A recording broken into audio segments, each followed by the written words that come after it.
Okay, it's time for us to talk health. And as you know, a healthy life should be top priority, which is why we will be discussing the connection of healthy gut to emotional, mental, and physical well-being.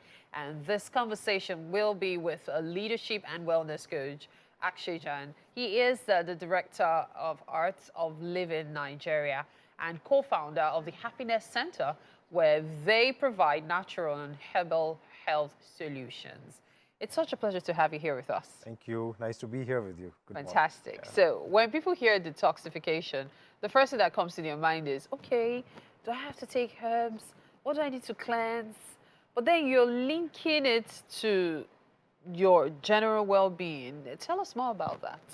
So, as the name suggests, detox means removing all the toxins from the system Yeah. and purification, right? And it can be purification of your body and mind.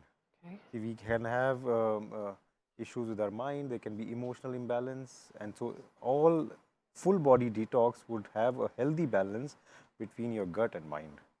And there are many ways to do it. So some people may do it with herbs, some may do it with other methods. So there is colon cleansing, there is purging. There's a whole lot of science behind this, and a lot of things can be done to detox your body. So I'm very curious about something. Linking the gut to your well-being. Yeah. So let's start from emotional. What part of your body, like from head to toe, what part of your body needs detoxification if you're having emotional problems, for example? They say your gut is your second brain. Yeah, true. And if you look at the state of your gut, starting from stomach to the intestines, for example, if you have acidity, hyperacidity, if you're feeling hunger, extreme hunger, you are easily prone to anger. So the state of your stomach reflects in your mind also. You get Hence, a restless. hungry man being an angry man. Yeah, have you seen that? When a hungry man is there, he can get angry very soon. Same way, if there is constipation, you're not passing bowels very easily, then you'll see your mind is not focused. You're restless. Right? Same thing if you have diarrhea. So the state of your gut reflects in the state of your mind. Wow. There's a very direct connection there. So when you're hungry, you're likely to be angry. Yeah. And your tummy problems could lead to Defocus, no focus in lack mind, of focus, restlessness. a bad sleep. Normally people who are constipated, they have sleep issues. Yeah. Yeah. Because you have to go to the restroom several times. Several times, or you don't have to. When you don't go to the restroom, that also is a problem. Wow. Yeah. Okay, so that one causes what problem?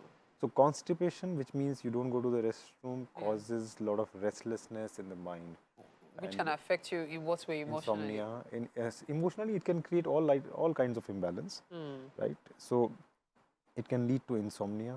And when the mind is restless and not focused, you can see that in your work you're not effective, you're not able to manage your relationships better. So it's all very linked. So when we talk about the physical aspects, let's link the guts to, moving from emotional now to your physical looks. See, I'm sure that one is wider even. Very wide, but let me say, if your gut is healthy and you are able to absorb all the nourishment and throw away the toxins regularly, you will be more energetic. Many times you will see, because we are not eating the right food and toxins are accumulating in the system, your energy levels are low. Okay. So a healthy gut also gives you a burst of energy, right? So eating well and continuously making sure that you have a healthy digestive system will boost your energy, which will increase positivity in the mind, right? And high energy levels. So let's do a practical example now. I tend to have sinus issues, and usually it's when I come into a particular environment, there's a trigger I haven't been able to figure out what. Taking me as an example, what else could be causing this regular sinuses? This can be an allergen also. So sometimes what you're talking about are allergen based. So we don't know what will be caused. So there are many tests that can be done to figure out what is your allergy and what is causing this. Like I also have similar thing where if somebody has a very strong odor or is wearing a strong perfume, I tend to have sinus issues. Oh. So now that's figured out. I know what causes it, so I avoid it. And then there can be a detoxification even of your sinuses, you know. Really? So Okay. there's a process of cleansing your thoracic, you know, lungs and sinuses, taking out all the phlegm, and you feel fresh and there's no headache. See, sinuses will also cause headaches. Yes, yes. So there are a whole lot of processes around that. So when you go through this particular detoxification process, does it have any side effects? So normally we propose that we use normal herbal means and not going with chemicals and all. So even the colon cleansing that we do, it's with herbal oil, medicated oils, which help you nourish your system as well as take out all the toxins. Same way there's another way of detoxification, which is purging.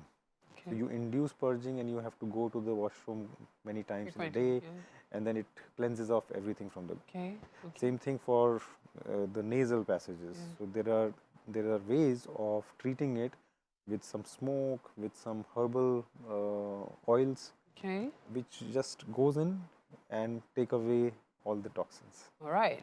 There are some people who would, some medical fields would say that there's this particular oil, I'm trying to remember the name now, that is used, is it eucalyptus oil? Eucalyptus oil. Do you recommend it? It can be recommended in many conditions, but the best is, so there is no generic rule. You know, everybody has a different body style. Like you have your sinus issues, I have different types of. Yes. So everybody will have the different root cause, and eucalyptus oil will work on certain conditions and may aggravate certain other conditions. True. So it depends on what exactly is the problem, and then you can take a suggestion from a herbal specialist or an Ayurveda specialist, and they can guide you. Okay, so now let's talk about the psychological. So we've talked about the emotional, we've talked about the physical. Now let's talk about the psychological effects of what would your guts having influence on your psychology? So it's the same thing. I mean, emotions and psychological are all related. So let's say now, if you have a thought, now you cannot control your thought, isn't it? A thought comes, Yeah. and then you use your intelligence to see whether you should act or not act. So suddenly a dangerous thought comes that I want to kill him. Now your intelligence, if it is clear and sharper, you are able to see that this is a wrong thing to do and decide against doing that. So having emotional stability where emotions don't overpower you. Anger comes, a thought comes, but they don't overpower you, is where you know, you have to learn the art and have a stable mind and intellect. So what we usually hear of control your thoughts should actually be control your emotions. Exactly. Control your reactions to those thoughts. Exactly. Okay, for someone who is very passionate, for example, you need to, how is your guts linked to your passion?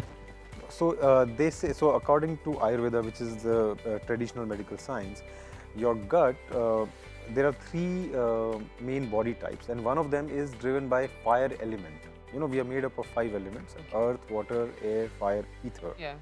So the fire element, which is the digestive fire, makes you also very passionate. You will see, you know, they say fire in the belly. It's burning. Yeah, it's burning. So that guides you and gives you the focus and upward movement. Wow. So it is very directly related. This is actually something really wide, and I'm so glad that we're able to touch on so many aspects of it. Thank you so much for your time, Akshay. Thank you Pleasure. indeed. Yeah.